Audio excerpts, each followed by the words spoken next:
Welcome to night bulletin. వార్తలకు స్వాగతం. రాష్ట్రానికి ఆర్థిక వనరుగా నిలిచేలా అద్భుతమైన రాజధాని అమరావతిని నిర్మిస్తున్నామని సీఎం చంద్రబాబు తెలిపారు. పరిశ్రమలు, పెట్టుబడులను ఆకర్షించే కేంద్రంగా అమరావతిని అభివృద్ది చేస్తున్నామని చెప్పారు. రాజధానిపై వైసీపీకి ఎలాంటి విజన్ లేదని, కేవలం విషం చిమ్మడమే ఆ పార్టీకి తెలుసునని విమర్శించారు. గతంలో 3 రాజధానుల పేరుతో ప్రజలను మభ్యపెట్టారని ఆరోపించారు. కేంద్రం చట్టం వేసిన తర్వాత కూడా అదే ధోరణిలో కొనసాగిస్తున్నారని మండిపడ్డారు. అమరావతి నిర్మాణం ద్వారా రాష్ట్ర భవిష్యత్తు మారుతుందని, యువతకు ఉపాధి అవకాశాలు పెరుగుతాయని వివరించారు. ప్రజల సహకారంతో ప్రపంచ స్థాయి రాజధానిని నిర్మిస్తామని తెలుసు. ప్రతిపక్షంలో అమరావతికి మద్దతు అన్నారు, అధికారంలో 3 రాజధానులు అన్నారు. ప్రతిపక్ష హోదా పోయాక ఇప్పుడు మావిగన్ అంటున్నారు. వీళ్ళని ఏమనాలో నాకైతే అర్థం కాలేదు. కేంద్ర ప్రభుత్వం పార్లమెంట్లో పెట్టి చట్టం చేసిన తర్వాత కూడా మావిగన్ మాట్లాడతారు. వాళ్ళకు ఒక గోల్ లేదు, అదొక అడ్డగోల్ బ్యాచ్. ఏం మాట్లాడతారో కూడా తెలియదు, అది వాళ్ళు చేసే పని. విశాఖ ఉక్కు మన సెంటిమెంట్. తెలుగుదేశం పార్టీ కార్యకర్తలపై ఎంపీ బైరెడ్డి శబరి ప్రశంసలు కురిపించారు. ప్రతి ఇంట్లో పిల్లలు పుడతారని, కానీ టీడీపీ కార్యకర్తల ఇంట్లో మాత్రం యోధులు పుడతారని అన్నారు. పార్టీ కోసం కార్యకర్తలు పడిన కష్టాన్ని, అధినేత చంద్రబాబు నాయుడు ఎదుర్కొన్న అవమానాలను ఎప్పటికీ మర్చిపోవద్దని సూచించారు. తెలుగుదేశం పార్టీకి కార్యకర్తలే అసలైన బలమని చెప్పారు. మన ప్రాణం ఉన్నంత వరకు టీడీపీ కార్యకర్తలమని గర్వంగా చెప్పుకోవాలని పిలుపునిచ్చారు. పార్టీ బలోపేతానికి ప్రతి కార్యకర్త అంకిత భావంతో పనిచేయాలని కోరారు. రాబోయే రోజుల్లో మరింత ఐక్యంగా ముందుకు సాగాలని సూచించారు. పార్టీ జెండాను గ్రామ స్థాయిలో మరింత బలంగా ఎగరవేయాలని కార్యకర్తలకు పిలుపునిచ్చారు. కష్టం వచ్చినా సరే ఒక్క అడుగు వెనకడుగు వేయకుండా మన అధినేత కార్యకర్తలకు అండగా ఉంటూ నేనున్నాను అనే ధైర్యాన్ని ఇస్తూ మన పార్టీని ముందుకు తీసుకెళ్లారు. ఈరోజు మనము ఒకటే మన మనసులో ఉండాలి. మనం పని చేసేది మన పార్టీ కోసం, మన అధినేత కోసం, అట్లాగే మన పార్టీ యొక్క నినాదం కోసం తప్ప వ్యక్తిగతంగా కాదు అని నేను తెలియజేసుకుంటున్నాను. మనం ఎప్పుడూ కూడా మనం పడిన కష్టాన్ని మర్చిపోకూడదు. అట్లాగే మన అధినేత పడిన అవమానం మనం మర్చిపోకూడదు. ఎప్పుడూ కూడా ప్రతి ఒక్కరం కాలరెత్తి గర్వంగా చెప్పుకునే ఒక రోజు వస్తే, మన ప్రాణం ఉన్నంత వరకు మనం తెలుగుదేశం పార్టీ కార్యకర్త అని ధైర్యంగా చెప్పుకోవాలి. హైదరాబాద్ కు అక్రమంగా తరలిస్తున్న 1.22 కోట్ల హవాలా నగదును సికింద్రాబాద్ ఆర్పీఎఫ్ సిబ్బంది సంయుక్తంగా పట్టుకున్నారు. దేవగిరి ఎక్స్ప్రెస్ లో అనుమానాస్పదంగా ప్రయాణిస్తున్న వ్యక్తిని తనిఖీ చేయగా భారీ నగదు బయటపడింది. మహారాష్ట అమరావతికి చెందిన విజయ్ అంబాదాస్ గుప్తా అనే వ్యక్తిని అదుపులోకి తీసుకుని విచారించారు. ముంబైలోని కాంతా జ్యువెలరీ యజమాని సూచనల మేరకు సికింద్రాబాద్ లోని జ్యువెలరీ వ్యాపారికి నగదు తీసుకెళ్తుండగా నిందితుడు అంగీకరించాడు.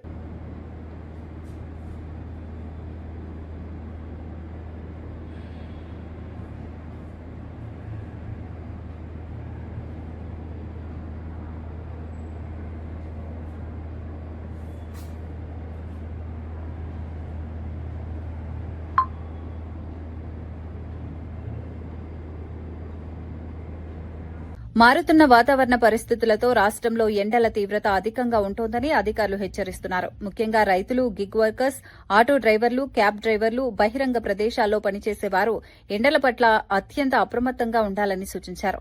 మధ్యాహ్న సమయంలో అవసరం లేకుండా బయటకు వెళ్లకుండా జాగ్రత్తలు తీసుకోవాలని తెలిపారు. తరచూ నీరు తాగడం, తేలికపాటి ఆహారం తీసుకోవడం, తలపై రక్షణ కల్పించే వస్త్రాలు ఉపయోగించడం మంచిదని వైద్యులు సూచిస్తున్నారు. ప్రభుత్వం కూడా ప్రత్యేక శ్రద్ధ వహించి తాగునీటి సౌకర్యాలు, వైద్య శిబిరాలు ఏర్పాటు చేయాలని నిపుణులు కోరుతున్నారు. వడదెబ్బ లక్షణాలు కనిపిస్తే వెంటనే వైద్యులను సంప్రదించాలని సూచించారు. ఆటో డ్రైవర్స్, టాక్సీ డ్రైవర్స్ అనేక చోట్ల చాలా మంది వడదెబ్బలకు ఇబ్బంది పడుతున్నటువంటి సందర్భం మన రాష్ట్రంలో చూస్తూ ఉన్నాం. కాబట్టి దయచేసి మీ ఆరోగ్యం పట్ల కొంత మీరు శ్రద్ధ వహించండి అని చెప్పి నేను ఒక సోదరిగా మీకు రిక్వెస్ట్ చేస్తూ ఉన్నాను. అదేవిధంగా జిహెచ్ఎంసీ కానీ ఎక్కడెక్కడైతే గిగ్ వర్కర్స్ ఏ జిల్లాలలో పెద్ద సంఖ్యలో ఉన్నారో ఆయా జిల్లాలలో కలెక్టర్లందరూ కూడా నేను విజ్ఞప్తి చేస్తూ ఉన్నాను. ఎగ్జిస్టింగ్ సిటీ బస్ స్టాపుల దగ్గరనే గిగ్ వర్కర్స్ కొంచెం పార్క్ చేసుకోవడానికి లేదా సేద తీరడానికి వారికి ప్రత్యేకమైనటువంటి వసతులు ఏర్పాటు చేయాలని చెప్పి నేను డిమాండ్ చేస్తూ ఉన్నాను. ఇప్పుడే కాదు, గిగ్ వర్కర్స్ ఇంకా పెరుగుతారు కాబట్టి వారికి ట్రాఫిక్లో అంతరాయం లేకుండా, ట్రాఫిక్ పోలీసులతో ఇబ్బంది లేకుండా ఎగ్జిస్టింగ్ సిటీ బస్ స్టాప్లోనే ఒక సైడ్కి ప్రాపర్గా వాళ్ళకి అవకాశం ఉన్న చోటల్లా కొంచెం రిలాక్స్ అయ్యే ఫెసిలిటీ కల్పించాలని చెప్పి నేను డిమాండ్ చేస్తూ ఉన్నాను. ఎట్ ద సేమ్ టైం ఈ వానకి వడగండ్లకి రైతులు ఇబ్బంది పడుతూ ఉన్నారు కాబట్టి ప్రభుత్వాన్ని మళ్ళొకసారి నేను డిమాండ్ చేస్తున్నాను, ఖచ్చితంగా వెంటనే మిగిలిపోయినటువంటి ధాన్యం అంతా కూడా కొనుగోలు చేయాలి. Thank you. జై తెలంగాణ. రంగారెడ్డి జిల్లా శంషాబాద్ జోన్ పరిధిలోని బీఆర్ఎస్ జిల్లా కార్యాలయంలో సభ్యత్వ నమోదు సన్నాహక సమావేశం నిర్వహించారు. పార్టీ రాజేంద్రనగర్ నియోజకవర్గ ఇన్ఛార్జ్ కార్తిక్ రెడ్డి సమక్షంలో అబ్జర్వర్ శ్రీధర్ రెడ్డి సభ్యత్వ నమోదు ఎలా నిర్వహించాలి, బీఎల్ఓలకు ఎలాంటి సూచనలు ఇవ్వాలనే అంశాలపై నేతలకు వివరించారు. దొంగ ఓట్లు నివారించేందుకు ప్రతి కార్యకర్త అప్రమత్తంగా ఉండాలని సూచించారు. కేసీఆర్ హయాంలో జరిగిన అభివృద్ది ఇప్పటికే రాజేంద్రనగర్లో కనిపిస్తోందని అన్నారు. కాంగ్రెస్ ప్రభుత్వం కొత్తగా ఎలాంటి అభివృద్ది చేయలేదని విమర్శించారు. ఆ ప్రక్రియలో కూడా పార్టీ మరి యాక్టివ్గా ఉండాలి. ఈ అన్ని అంశాలపైన చర్చించాం. మాజీ మంత్రివర్యులు సత్యనారాయణ రెడ్డి గారి అధ్యక్షన ఈ సమావేశంలో కార్యాచరణను చర్చించి భవిష్యత్ ప్రణాళిక నిర్ణయించాం. Thank you.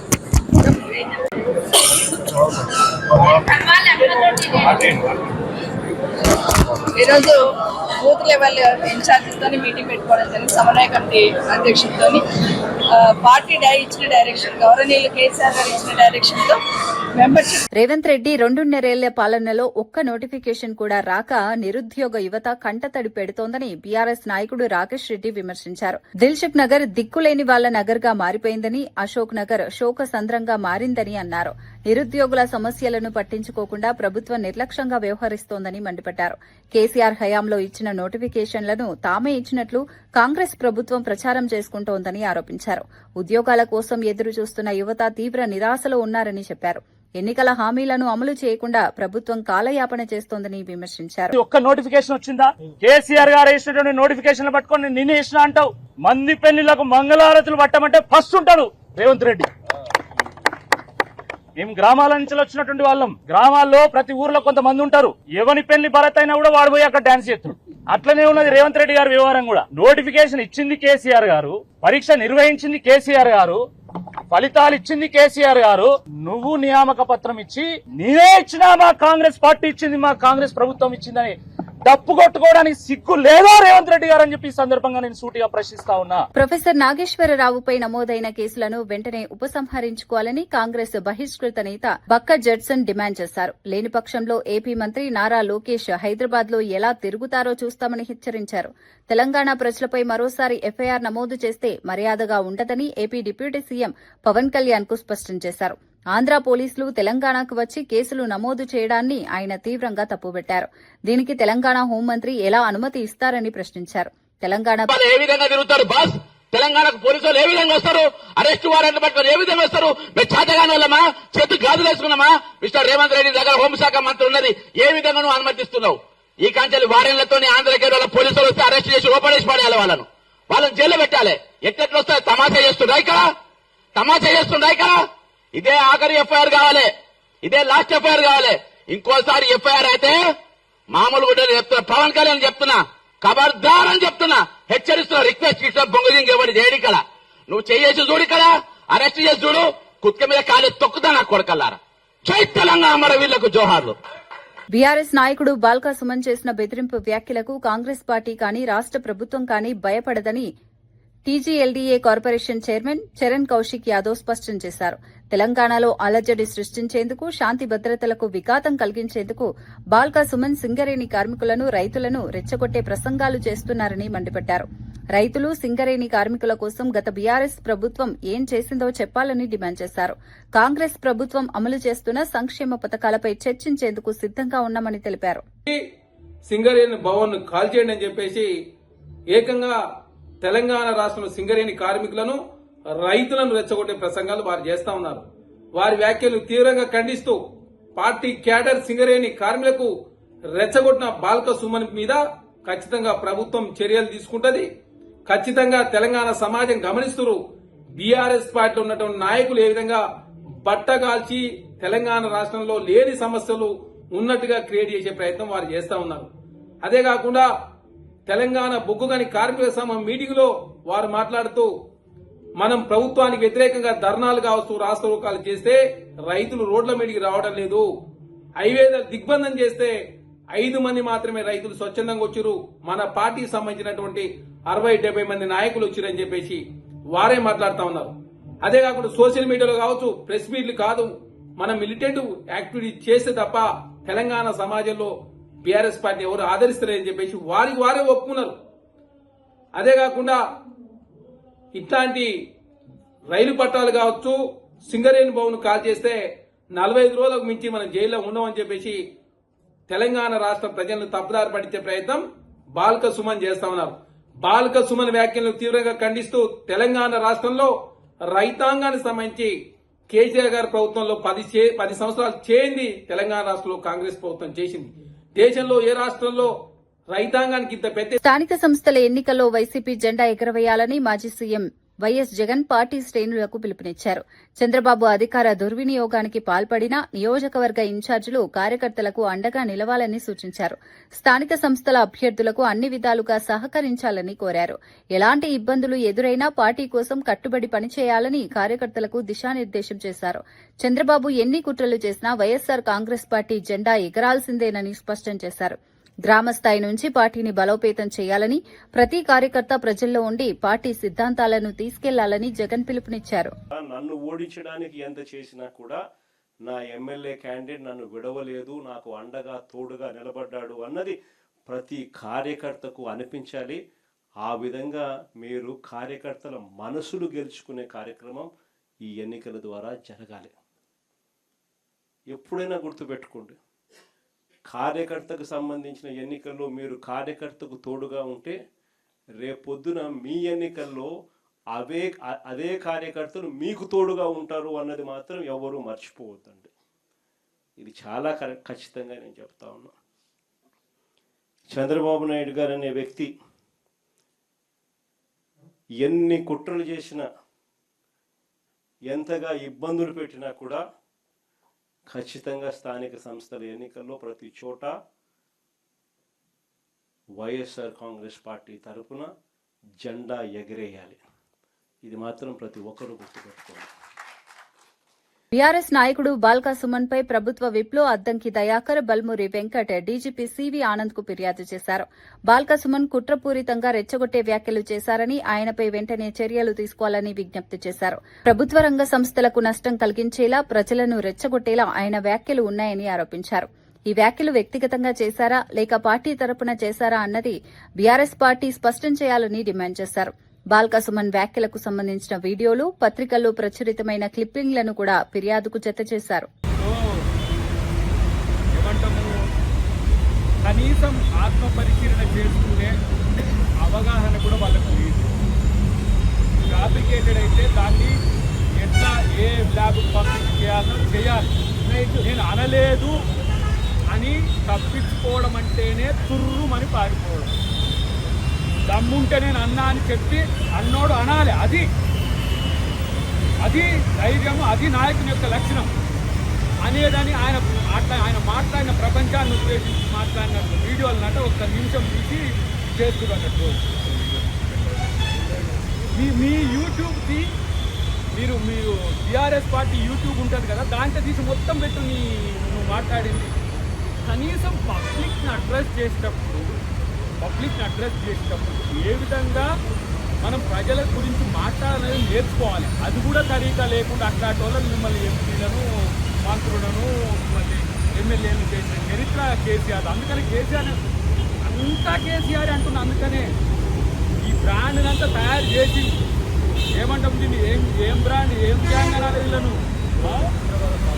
ఉగ్రవాదుల కన్నా కొన్ని ఎథిక్స్ ఉంటాయి, అవి కూడా లేవు. మాట్లాడేటప్పుడు ఇప్పుడు రైలు పట్టాలు చేస్తే ఎవరికి నష్టం జరుగుతుంది? ఆ రోజు అన్నదాంట్లో ఏంటిది వెంకట్ గారు చెప్పింది, నక్సలైట్లు మరి దొరతనం వస్తే, ఇట్లాంటి అహంకారపూరిత పరిపాలన వస్తే గడిలను పేల్చింది కదా, అట్లనే ప్రజాభవన్ను గడిగా చేసుకున్నాడు, గడిని పేల్చేయమని చెప్పి ఆ రోజు అన్నాడు. ఇలా అట్లా మీరు రైలు పట్టాలు ఏమైనా దొరల గడీలు అయినాయా మీకు? సింగరేణి భవన్ లేకపోతే సింగరేణి కార్మికులకు ఇలా మేలు చేసే సింగరేణి భవన్ మీకు గడి అయిందా? అంటే మీకు గడీలు లేకపోతే ప్రభుత్వ ఆస్తులు విధ్వంసం చేస్తారా? ఇట్లాంటి ఒక అనాలోచితమైన నాది తప్పైంది అని చెప్పి ఒప్పుకోవడం అని చేయాలి కనీసం ప్రజల ముందు. కాదు అరెస్ట్ చేసుకోరి ఇక్కడ చేసుకోరి, అరెస్ట్ చేయాలన్నా ఏం చేయాలి పోలీసులు మిత్రులు చూసుకుంటారు, డీజీపీ గారు చూసుకుంటారు. కానీ టీఆర్ఎస్ అనేది ఇంత దిగజారుడు రాజకీయాలకు చిరస్థిరం చేసుకున్నది. ఆర్టీసీ కార్మికులు రెచ్చగొట్టి అట్లా లబ్ధి పొందాలనుకున్నది.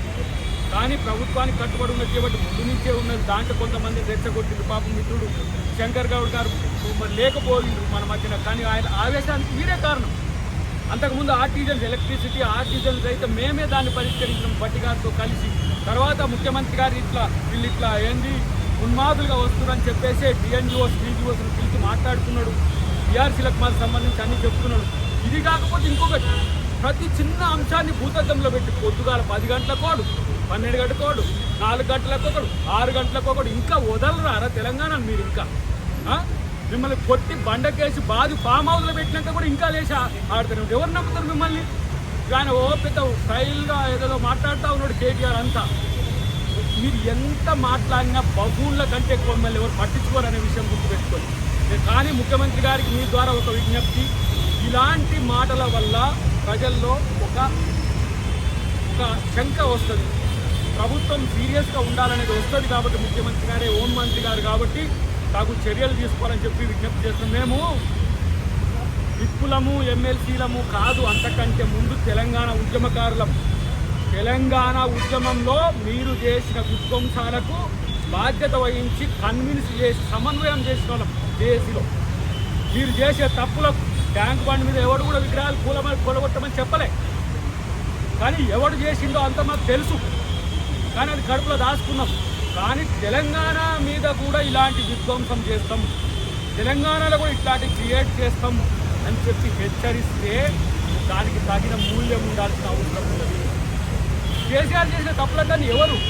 కోదండరామ్ గారే కదా జేఏసీలో కూర్చొని అది అట్లా కాదు ఇది ఇట్లా కాదని చెప్పి మిమ్మల్ని కంట్రోల్ చేసే వ్యక్తులే లేరురా బాబు. మిమ్మల్ని ఎవరు కంట్రోల్ చేయలేడు. కేసీఆర్ని కంట్రోల్ చేస్తలేరు. కేసీఆర్ని కంట్రోల్ చేసి ఉంటే మీ పార్టీ ఇట్లా ఉండకపో. ఇలా కేసీఆర్ ఎవరిని కంట్రోల్ చేసే పరిస్థితులు ఉన్నాయి. కాబట్టి ఇట్లాంటి బరి తెగించే చర్యలు తెలంగాణలో నడవు అని చెప్పి వారికి తెలియజేస్తారు. హైదరాబాద్ లో 1,00,000 ఇండ్ల నిర్మాణానికి ప్రభుత్వం శ్రీకారం చుట్టిందని మంత్రి పొంగులేటి శ్రీనివాసరెడ్డి వెల్లడించారు. జీహెచ్ఎంసీ పరిధిలోని 24 నియోజకవర్గాల్లో ఎల్ఐజీ ఇండ్ల నిర్మాణానికి అనువైన స్థలాలను పరిశీలించారు. మంత్రి అజారుద్దీన్, ఎంపీ అసదుద్దీన్ ఓవైసీతో కలిసి నాంపల్లి, మలక్పేట్, బహదూర్పుర ప్రాంతాల్లో పర్యటించారు. అనంతరం కుల్సుంపుర, అబ్దుల్గంజ్, గడ్డి ఎన్నారం ప్రాంతాల్లో శిథిలావస్థలో ఉన్న ప్రభుత్వ భవనాలను పరిశీలించారు.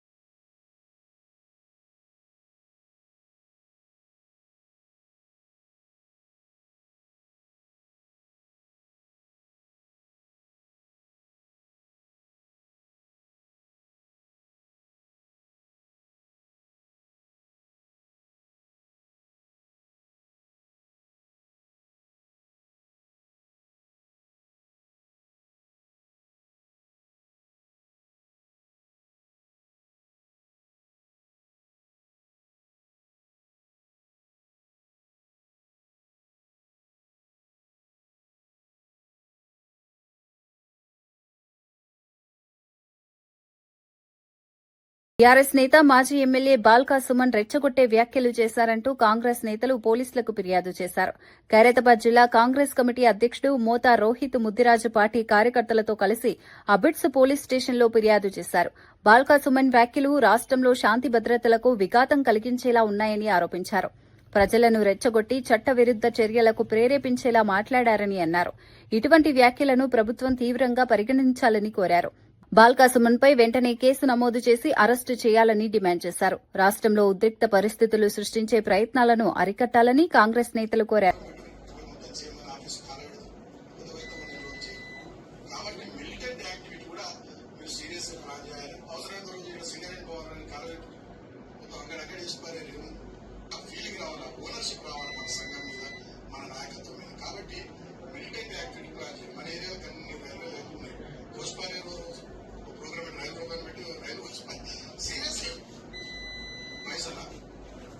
బాధ్యత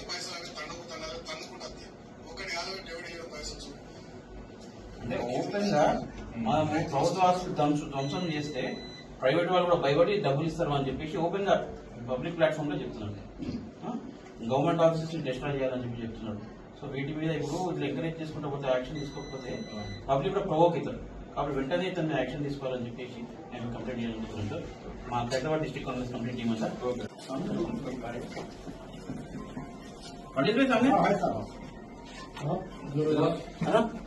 మంచిగా ముందుకు రా అర్జున్, కొంచెం అర్జున్.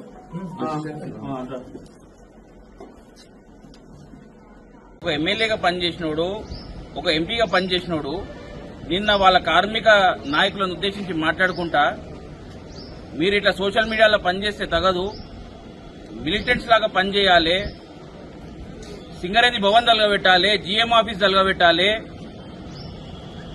పట్టాలను వలగొట్టాలి, ఒక వీధి రౌడీలాగా ప్రజలను రెచ్చగొడుతూ వాళ్ళ నాయకులను రెచ్చగొట్టే విధంగా మాట్లాడిండు.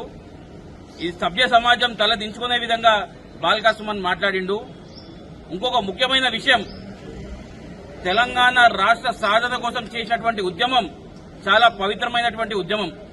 మరి అటువంటి ఉద్యమంలో కూడా ఇప్పుడు ఏ విధంగా అయితే మాట్లాడిండో ఇదే విధంగా ఉద్యమాన్ని అడ్డు పెట్టుకొని అప్పుడు ఉన్నటువంటి మరి కంపెనీలను గాని ఇతర వ్యవస్థలను గాని బ్లాక్ మెయిల్ చేసి ధ్వంసం చేస్తామని చెప్పేసి వాళ్ళ డబ్బులను లూటీ చేసి అంచెలంచెలుగా ఎదిగిన వ్యక్తి బాల్కా సుమన్. ఈ బాల్కా సుమన్ ను ఇటువంటి పనులను చేయడానికి ప్రేరేపించిన వ్యక్తి కేటీఆర్. నేను అమెరికాలో చదువుకొని వచ్చిన అని చెప్పి కేటీఆర్ ఉద్యమాన్ని చూసుకొని ఉద్యమం బాగా ఉంది, తెలంగాణ రాష్ట్రం ఏర్పడేటట్టుంది, కాంగ్రెస్ పార్టీ తెలంగాణ రాష్ట్రాన్ని మరి ప్రకటించే విధంగా ఉంది అని చెప్పేసి ఉద్యమాన్ని వాడుకుందామని చెప్పేసి అమెరికాకి వెళ్ళి వచ్చిన కేటీఆర్ ఇటువంటి చెంచాగాలను పెట్టుకుని అప్పుడు కూడా ఉద్యమంలో కూడా పవిత్రమైన తెలంగాణ ఉద్యమంలో కూడా కంపెనీలను బ్లాక్ మెయిల్ చేసుకుంటా ధ్వంసం చేస్తా అని చెప్పేసి వసూళ్లకు పాల్పడి ఇప్పుడు అదే వ్యవస్థను మళ్ళీ తిరిగి తీసుకురావాలని చెప్పేసి ప్రయత్నిస్తా ఉన్నారు. వాళ్ళ నాయకులను రెచ్చగొడతా ఉన్నారు, ప్రభుత్వ ఆస్తులను ధ్వంసం చేయాలంటున్నారు. మరొక ముఖ్యమైన విషయం మీరు గమనించినట్టయితే మరి డబ్బులు ఎడికేలు వస్తాయని చెప్పి వాళ్ళ నాయకులు ప్రశ్నిస్తే మీరు కాలబెట్టి చూడుర్రి, డబ్బులు తండోపతండాలుగా అవే వస్తాయని చెప్పేసి చెప్తుండ్రు. అంటే మీరు ఏం మెసేజ్ ఇస్తున్నారు మీ నాయకులకు గాని ప్రజలకు గాని, మీరు ఏం మెసేజ్ దలుచుకున్నారు? నేను ఈ రోజు పోలీస్ డిపార్ట్మెంట్ కి కూడా మేము ఈ రోజు హైదరాబాద్ డిస్ట్రిక్ట్ కాంగ్రెస్ కమిటీ తరఫున అఫీషియల్ గా కంప్లైంట్ ఇచ్చినాము. వెంటనే ఇట్లాంటి లోఫర్ కొడుకులను వెంటనే తెచ్చి జైల్లో పెట్టాలి, వీళ్ళ మీద చర్యలు తీసుకోవాలి. వీని వెనకాల ఉన్న కేటీఆర్ కి కూడా మేము వార్నింగ్ ఇస్తా ఉన్నాము. మీరు ప్రజల తరఫున పోరాటం చేయాలి, అంతే తప్ప ఇంకోటి రైతులు ఈ రోజు వస్తలేరు, 3-4 వచ్చిర్రు, 100 మంది మందులనే కూర్చోబెట్టమని వీడియోలో ఓపెన్ గా చెప్తున్నాడు. ఈ రోజు రైతులకి స్పష్టంగా తెలుసు కాంగ్రెస్ పార్టీ రైతుల పక్షాన నిలుస్తుందని చెప్పేసి వాళ్ళకి తెలుసు, కాబట్టి రైతులు వస్తలేరు. ఈ విషయం కూడా బాల్కా సుమన్ స్పీచ్ ద్వారా తెలిసింది. మరి రైతులు వస్తలేనప్పుడు నువ్వు బలవంతంగా వాళ్ళని తీసుకొచ్చి కూర్చోబెట్టి ధర్నాలు చెప్పాలంటే నీ ఉద్దేశం ఏందని చెప్పేసి బాల్కా సుమన్ ని ప్రశ్నిస్తున్నా. బాల్కా సుమన్ వెనకాల ఉన్న కేటీఆర్ ని ప్రశ్నిస్తా ఉన్నా. ఇప్పుడన్నా మారండి, ప్రజా సమస్యల మీద పోరాడండి, కన్స్ట్రక్టివ్ క్రిటిసిజం చేయండి, అంతే తప్ప నోటికొచ్చినట్టు మాట్లాడుకుంటా ప్రజలను రెచ్చగొడతా అంటే మీకు తప్పకుండా కాంగ్రెస్ పార్టీ తరఫున బుద్ధి చెప్తాము. ప్రభుత్వం కూడా మీ పైన చర్యలు తీసుకోవాలని చెప్పేసి పోలీస్ డిపార్ట్మెంట్ ని కూడా డిమాండ్ చేస్తా ఉన్నాం. అరెస్ట్ చేయాలి, అరెస్ట్ చేయాలి. కేంద్ర రాష్ట్ర ప్రభుత్వాలు కలిసి ఒక్క నెలలోనే ప్రజలపై 5,000 కోట్ల పెట్రోల్ భారం మోపాయని మాజీ మంత్రి హరీష్ రావు ఆరోపించారు. రేవంత్ రెడ్డి రోడ్లపై ధర్నాలు చేయడం కంటే రాష్ట్ర ప్రభుత్వం విధిస్తున్న 27% వ్యాట్ తగ్గించవచ్చని అన్నారు. పెట్రోల్, డీజిల్ ధరలతో సామాన్య ప్రజలు తీవ్ర ఇబ్బందులు పడుతున్నారని చెప్పారు. అన్ని వస్తువుల ధరలు పెంచుతున్న ప్రభుత్వాలు రైతులకు మాత్రం మద్దతు ధర పెంచడం లేదని విమర్శించారు. రైతుల సమస్యలపై ప్రభుత్వం నిర్లక్ష్యంగా వ్యవహరిస్తోందని మండిపడ్డారు. పెరుగుతున్న ధరలతో ప్రజల జీవనం భారంగా మారిందని, వెంటనే పన్నులు తగ్గించి ఉపశమనం కల్పించాలని డిమాండ్ చేశారు. భారం 2,000 కోట్ల రూపాయలు. ఇటు రాష్ట్రం 2,000 కోట్లు పెంచింది, అటు కేంద్రం 3,000 కోట్లు పెంచింది. ఇద్దరు కలిసి 5,000 కోట్ల భారం పెట్రోల్, డీజిల్ మీద, రైతుల మీద, మధ్యతరగతి ప్రజల మీద వేసినారు. నేను రేవంత్ రెడ్డిని అడుగుతున్నా, మీరు ధర్నాలు చేస్తున్న రోడ్లెక్కి బానే ఉంది, నువ్వు పెంచింది తగ్గియచ్చు కదా. రాష్ట్ర ప్రభుత్వం ఏదైతే 27% వ్యాట్ పెట్టిందో ఆ 27% వ్యాట్ను తగ్గించండి, ఓ 10% వ్యాట్ తగ్గించండి.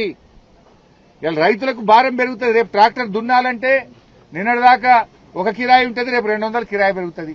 వరి కోత మిషన్ కు కిరాయి పెరుగుతున్నది. మరి రైతుకు ఇటు యూరియా ధర పెంచిండ్రు, డిఏపి ధర పెంచిండ్రు, పెట్రోల్ డీజిల్ ధర పెంచిండ్రు, కానీ మద్దతు ధర మాత్రం పెంచుతలేరు. ధరలు పెంచుతున్నారు, పంట కొంటలేరు, రైతులు ఇబ్బంది పెడుతున్న పరిస్థితి ఉన్నది. మంచిర్యాల జిల్లా హాజీపూర్లో 3 కోట్ల ఇన్సూరెన్స్ డబ్బుల కోసం భర్తను హత్య చేయించిన ఘటన సంచలనం సృష్టించింది. సాయిని కుమార్ అనే వ్యక్తిని అతని భార్య భారతి, ప్రియుడు సురేందర్తో కలిసి హత్య చేయించినట్లు పోలీసులు గుర్తించారు. వివాహేతర సంబంధానికి భర్త అడ్డుగా ఉన్నాడనే కారణంతో ఏడాది క్రితమే భారీ లైఫ్ ఇన్సూరెన్స్ చేయించినట్లు వెల్లడించారు. ఈ నెల 22న మద్యం తాగుతామని పిలిచి సుత్తితో తలపై దాడి చేసి హత్య చేసినట్లు పోలీసులు తెలిపారు. అనంతరం దీనిని రోడ్డు ప్రమాదంగా చిత్రీకరించే ప్రయత్నం చేసినట్లు చెప్పారు. మొదట ప్రమాద కేసుగా నమోదు చేసిన పోలీసులు దర్యాప్తులో అసలు విషయం బయటపెట్టారు. భార్య భారతి, ప్రియుడు సురేందర్తో పాటు సుపారీ గ్యాంగ్ సభ్యులను అదుపులోకి తీసుకున్నారు. అతను రోడ్డు మీద బైక్ మీద యాక్సిడెంట్ అయ్యి పడిపోయి ఉన్నాడని వాళ్ళ కుటుంబ సభ్యులకు అండ్ పోలీసుకి సమాచారం వచ్చింది. ఇమీడియట్లీ నైట్ డ్యూటీలో ఉన్న ఆఫీసర్ అతని యొక్క అప్పటికి ప్రాణంతో ఉన్నాడు, అతన్ని కరీంనగర్ హాస్పిటల్కి షిఫ్ట్ చేయడం జరిగింది. ఆ క్రైమ్ సీన్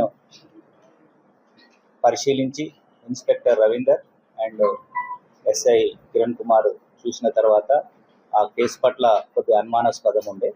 దాంతోపాటు అదే సమయంలో ఉదయం 23rd మార్నింగ్ అతను కరీంనగర్ హాస్పిటల్లో అండర్ గోయింగ్ ట్రీట్మెంట్లో చనిపోవడం అని మాకు సమాచారం రావడం జరిగింది.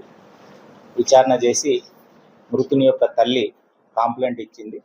ఆ కాంప్లైంట్ ప్రకారము అండ్ ప్రాథమిక సీన్ అబ్జర్వ్ చేసిన దాని ప్రకారము అది యాక్సిడెంట్ కాదు, మర్డర్ అయిందని ప్రాథమికంగా అవగాహనకు వచ్చి మర్డర్ కేసుగా ఎఫ్ఐఆర్ చేయడం జరిగింది.